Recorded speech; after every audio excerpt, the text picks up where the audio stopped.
Umeongezewa kichwa kingine hatari cha gusa chia twende kwao, bado unakuja kutuchezea mpira kama huu.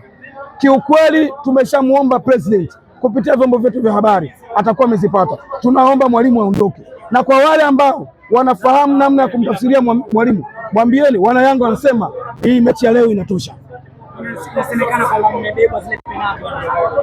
Hayo sasa ni matatizo ya waamuzi wetu. Waamuzi wetu shida zao ziko hivyo, na mimi mara nyingi huwa nasema waamuzi kuna nafasi wanatakiwa wajitathmini. Kama unaona wanakuja waamuzi kutoka nje, na maana kwa nyinyi kuna kitu kimemisi. Ndio kama vile linesman alikuwa pale kwa lile tukio, lawama zote wanatakiwa wazipeleke kwa mwamuzi wa pembeni ambaye aliona lile tukio, akiwa jirani kabisa na Boka akiwa anaingia kwenye tukio. Kama ni penalti itakuwa kuamua ni penalti. Unapoona ilistahili kwa penalti. Mimi nimemwona Boka akivana na yule mtu, wamedondoka wote ndani ya box. Kwa hiyo kwa kiuzuri zaidi sikuona, lakini kwa sababu yeye ndo alikuwa ndani, unajua sisi tuko juu jukwani, yeye ndo anaona vizuri. Kwa yeye kwa maamuzi yake aliona kwamba sio penalti. Kwa hiyo ukienda kwenye marejeo unaweza ukaona inakuwa kama ni penalti, sio? Umeelewa? Kwa hiyo haya ndio matatizo ya waamuzi tuliokuwa nao, umeelewa? Ndio maana unaona waamuzi wengine wanatoka nje wanakuja kutusumbua hapa. Kwa mfano mwamuzi wa dabi, yule mwamuzi kuna nafasi Yanga alipata ya penalti, unamwona kabisa Depo amepigwa kiwiko. Sasa yale maamuzi ya yule referee, bodi ya ligi wanaenda kumwadhibu nani? Watu ambie bodi ya ligi hasa usitumenyuma tuta, kwa sababu hata Azam refa aliyetunyima tuta dhidi ya Azam alifungiwa. Hasa referee wa Morocco anafungiwa na nani?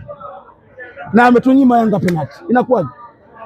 Pengine una plan, unawaza nini kifanyike kwa marefari, kwa sababu wa ndani wanalalamikiwa na wa nje pia wakija unasema sio bora.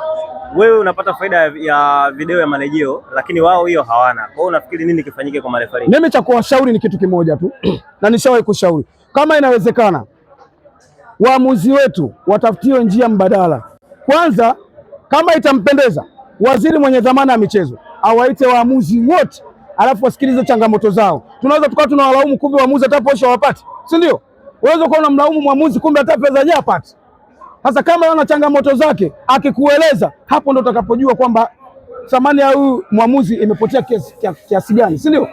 Waamuzi wametoka nje wanalipwa fedha nyingi, na yeye huyu mwamuzi anaangalia amechukua hela nyingi, alafu mimi hela sijapewa na sipati. Kwa nini asiharibu mechi? Kwa hiyo wakae nao chini, wazungumze nao vizuri, waone ni kiasi gani hawa watu wanaweza wakaitumia taaluma yao. Mimi naamini marefari wetu wamekwenda shule na wamesoma na wanaweza wakafanya kazi yao vizuri, ila kwa sababu huenda kuna kitu hakiko sawa, tunaweza tukawa tunawalaumu tu. Kwa kumalizia, zungumza sana na mashabiki wa Yanga kuelekea kwenye mchezo ujao. Mashabiki wa Yanga kuelekea kwenye mchezo ujao, hii ni vita, na nimezungumza na watu mbalimbali kwamba Yanga sasa ndo kama tunaanza ligi. Niwaambie ndo kama tumeanza ligi, kwa sababu mechi imekuwa ngumu. Watu wanapambana kushuka daraja, watu wanapambana wakachukua ubingwa. Fitina ipo kubwa.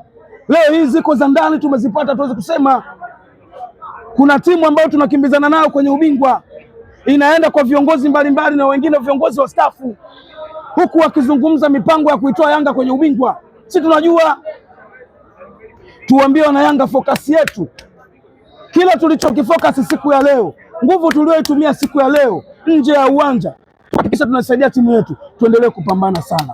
Huu ubingwa tunautaka kweli. Asante sana.